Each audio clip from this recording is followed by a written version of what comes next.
এডিআৰইৰ 2.0 যিসকলে গ্ৰেড 4 চাকৰি পাব প্ৰথম দৰমহা আপোনালোকৰ অষ্টম দৰমহা আয়োগত গ্ৰছ চেলাৰী আপোনালোকৰ 33,600 টকা দ্য লাৰ্ণিং পইণ্ট ইউটিউব চেনেলৰ অন্য এক ভিডিঅ'লৈ আপোনাক স্বাগতম জনাইছোঁ আজিৰ ভিডিঅ'টো অষ্টম দৰমহা আয়োগত আপোনালোকৰ দৰমহা কিমান বৃদ্ধি পাব পেন ফেক্টৰ 2.0 কেনেধৰণে হিচাপ কৰি ওলোৱা হৈছে ইয়াক লৈ মই ডিটেইল ভিডিঅ' লৈ আছোঁ আৰু এডিআৰই প্ৰথম দৰমহা পোৱাৰ পিছত আপোনালোকৰ অষ্টম দৰমহা আয়োগত আপোনালোকৰ চেলাৰী কিমান বৃদ্ধি হ'ব কিমান হ'ব আপোনাৰ দৰমহা আপোনাৰ ফাৰ্ষ্ট চেলাৰী কিমান হ'ব অষ্টম দৰমহা আয়োগত ইয়াক লৈ মই ডিটেইল ভিডিঅ' লৈ আছোঁ গতিকে ভিডিঅ'টো স্কিপ নকৰাকৈ শেষলৈকে চাই থাকিব আহক আমি ভিডিঅ'টো আৰম্ভ কৰোঁ অষ্টম দৰমহা আয়োগ আপোনাৰ 2.0 ফিটমেণ্ট ফেক্টৰ হিচাপ কৰাৰ আগত আমি চাওঁ আহকচোন যে আমাৰ যি আগৰ পে কমিশ্যনত হৈছিল যিবোৰ 2 pay 3 pay 4 pay 5 pay 6 pay 7 pay ইয়াত দৰমহাবোৰ কিমান বাঢ়িছিল চাওক 1 পে কমিশ্যনৰ পৰা 2 পে কমিশ্যন যেতিয়া হৈছিল দৰমহা বাঢ়িছিল 14.2% আৰু ঠিক তেনেকৈ 3 pay কমিশ্যনত 20.6 4 pay কমিশ্যনত 27.6 5 pay কমিশ্যনত 31%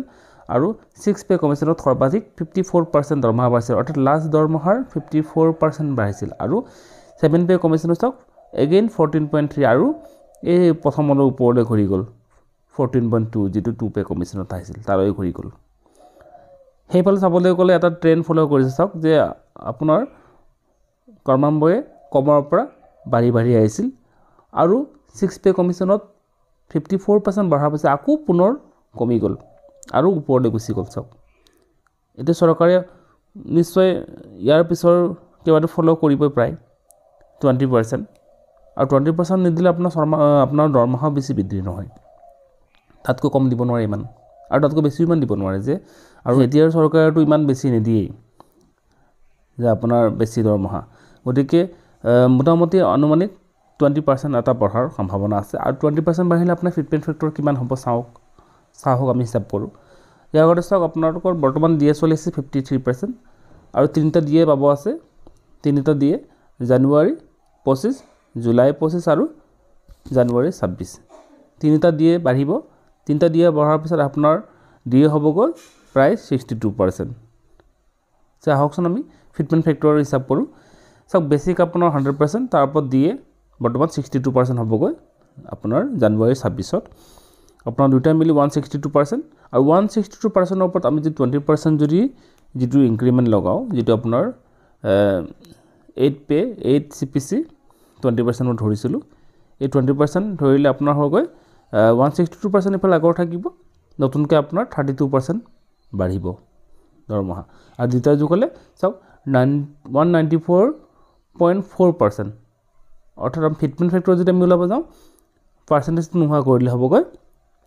1.94 almost fitment factor 2 চাওক 2 হ'বগৈ আছে 20% তাত বাঢ়িলে আপোনাৰ 1.94% হ'ব অলমষ্ট 2 হ'ব এটা চাওকচোন last salary of grade 4 employ in 7 pay commission আৰু আমাৰ যিটো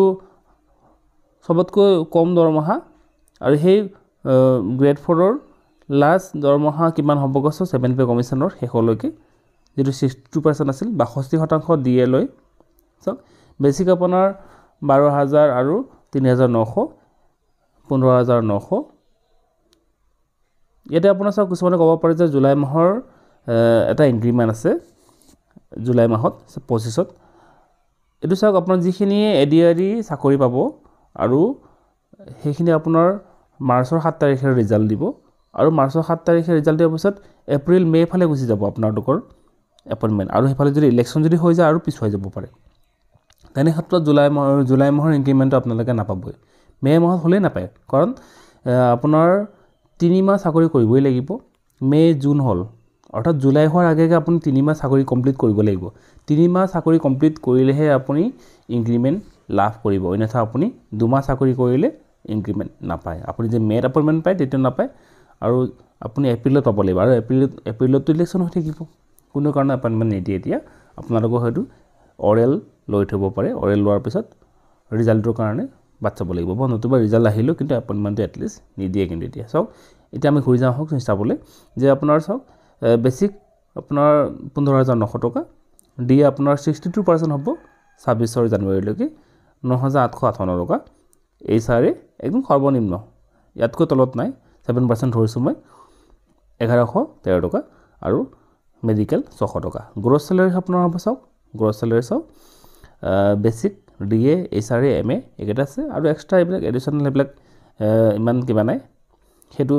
চাকৰি অনুযায়ী বেলেগ বেলেগ হয় কিন্তু এটো হল একেবাৰে মেইন আৰু সৰ্বনিম্ন আৰু মানে এখিনি বেসিক একেবাৰে যিখিনি এসেনশিয়াল গুটেখিনি মিলাই পেলাই আপোনাৰ চাওক 7471 টকা হ'ব আপোনাৰ 7 পে কমিশনৰ লাষ্ট দৰমহা অৰ্থাৎ ইমান টকা আপোনাৰ লাষ্ট দৰমহা বৃদ্ধি হৈ ইমান হ'ব পে কমিশনৰ 7 পে কমিশনৰ তাৰপিছত চাওঁ হকচোন ইয়াৰ ওপৰত আপোনাৰ যি 20% যি ইনক্ৰিমেন্ট আছিল 20% আমাৰ যি নতুনকে 8 সিপিসি যেটো বৰ্ধিত হেতু আমি যোগ কৰি চাও হাত লাষ্ট দৰমহাটো 27474 27471 টকাৰ ওপৰত 20% আমি বৃদ্ধি কৰিছো 5494 টকা আৰু এই 5494 টকা আপোনাৰ যে লাষ্ট দৰমহাৰ লগত যোগ কৰি দিও তেতে হলে 32985 টকা হ'ব এটো হ'ব আপোনালোকৰ 8 পে কমিশন যদি 20% বৃদ্ধি হয় লাষ্ট দৰমহা তেতে হ'ব 32985 টকা এটো হল ফ্ৰেছ একেবাৰে নতুন যি সকলে এডিএৰি 2.0 হ'ব আৰু ইয়াৰ ওপৰত ভিত্তি কৰিয়ে পূৰ্ণ সকলৰ দৰমহা হিচাপ কৰা হয় হেতু মই বেলেগ এটা ক্যালকুলেশন দেখাম যদি আপোনালোকক দৰকাৰ হয় জনাব যে আপুনি 10 বছৰ চাকৰি কৰিলে 15 বছৰ চাকৰি কৰিলে তা আপোনাৰ কিমান দৰমহা হ'ব এটো চাওক এটা হল এডিএৰি 2.0 ৰ ফাৰ্স্ট স্যালাৰি হ'বগৈ 8 পে কমিশনত গ্ৰছ স্যালাৰি 32985 টকা এটো হল 20% দৰমহা বৃদ্ধি কৰাৰ পিছত যদি 15 ফেক্টৰ যাও যে আপোনাৰ 2.0 হলে বা 2 হলে কিমান হ'বগৈ আপোনাৰ সব 15900 টকা বেসিক আছিল ইয়াৰ ওপৰত ইনটু 2 31800 টকা আপোনাৰ নতুন বেসিক হ'ব যদি আপুনি বেলেগে কৰিব বিচাৰে তেতি হলে আপোনাৰ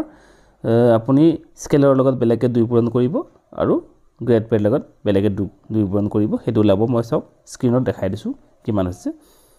এটা সব ফিটমেন্ট ফেক্টৰ আফটাৰ 15 ফেক্টৰ 2.0 যদি হৈ যায় তেতি হলে কিমান হ'ব স্যালাৰি আপোনাৰ নতুন বেসিক হ'ব এটো 31800 টকা আৰু ডিএ বাত যোগ নাই কৰা কোন ডিএ 0 থাকিব তেতিয়া শূন্য হ'ব ডিএ টো শূন্য হৈ যাব তাৰপিছত হাউস ৰেন্ট 1200 টকা মেডিকেল 600 টকা ধৰিছো আগৰ হিচাপ মতে 33600 টকা আপোনাৰ গ্ৰছ স্যালাৰি হ'ব 2.0 আপোনাৰ যি ফিটমেন্ট ফেক্টৰ হয় এডিআৰি 2.0 যি সকলে গ্ৰেড 4 চাকৰি পাব প্ৰথম দৰমহা আপোনালোকৰ অষ্টম দৰমহা আয়োগত গ্ৰছ স্যালাৰি আপোনালোকৰ 33600 টকা ইয়াৰ পৰা আপোনাৰ 3180 টকা আপোনাৰ এনপিএছ কাটা যাব তাৰ লগত আপোনাৰ পিটেক্স 200 টকা 208 টকা আৰু আপোনাৰ জিআইএস 200 টকা আৰু আপোনালোকৰ মুখ্যমন্ত্ৰী লোক সেৱা আয়োগৰ অধীনত 125 টকা কটন হৈ পলে আপোনালোকৰ দৰমহা 29887 টকা এটো আছিল আজিৰ ভিডিও যদি আপোনালোকৰ যদি মোৰ ভিডিওটো চাই ভাল লাগিলে তেতি হলে লাইক কৰিব কমেন্ট কৰিব আৰু মোৰ চেনেলটো সাবস্ক্ৰাইব কৰি লব আৰু এনে ধৰণৰ ভিডিও মই আপোনালোকৰ কাৰণে লৈ আহিম ধন্যবাদ